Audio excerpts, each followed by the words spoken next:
London में पढ़ाई के दौरान राजीव गांधी अक्सर अपने दोस्तों के साथ बाहर जाया करते थे। राजीव गांधी 1956 को ऐसी ही एक शाम को दोस्तों के साथ लंदन के वेरिसिटी रेस्टोरेंट में बैठे हुए थे और वहीं उनके सामने आई खूबसूरत सोनिया माइनो।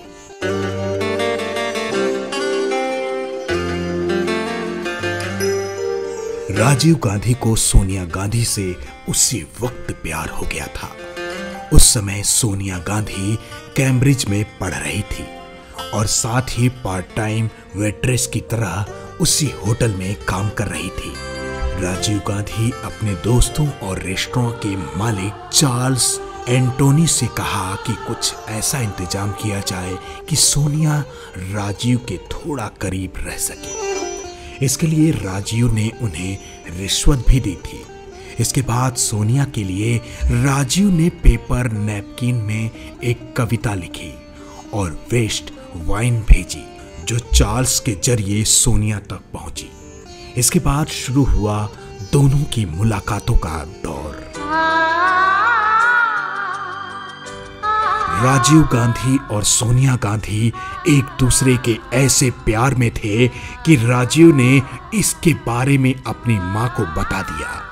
ये बात थी 1965 की। इंदिरा गांधी उस समय भी काफी खुले विचारों की थी और वो सोनिया से मिलने लंदन पहुंची। वैसे तो राजीव गांधी के परिवार में इस रिश्ते की सहमति थी, लेकिन सोनिया के पिता को इससे थोड़ी दिक्कत थी। उनका मानना था कि उनकी बेटी राजनीतिक परिवार में जाएगी तो गलत होगा।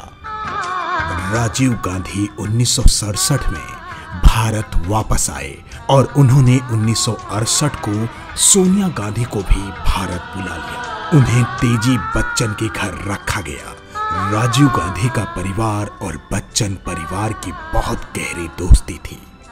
हरिवंश राय बच्चन ने ही राजीव गांधी के पिता की भूमिका निभाई और दोनों की शादी 25 फरवरी 1968 को हो गई। 1970 जून में राहुल का जन्म हुआ और 1972 जनवरी में प्रियंका गांधी का। राजीव कभी राजनीति में नहीं आना चाहते थे।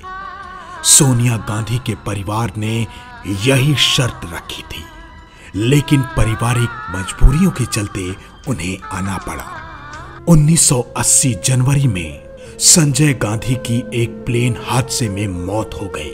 उसके बाद 1984 में इंदिरा गांधी की हत्या कर दी गई। इसके बाद राजीव गांधी को मजबूरन प्रधानमंत्री बनना पड़ा।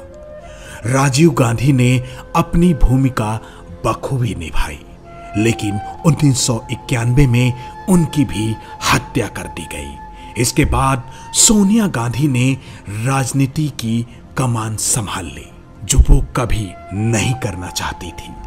सोनिया गांधी के सामने राजीव गांधी की मौत के बाद दो विकल्प थे। या तो वो अपने परिवार की विरासत छोड़कर अपने बच्चों का हाथ थामे वापस चली जाए, या फिर वो टूटती हुई कांग्रेस को सहारा दे।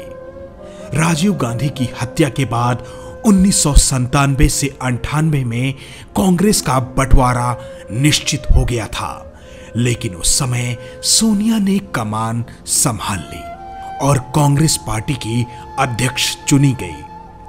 इसके साथ ही वो भारत की राजनीति में दाखिल हुई और कांग्रेस के अध्यक्ष पद पर सबसे ज्यादा दिनों तक सेवारत रहने का रिकॉर्ड भी उनके नाम हुआ।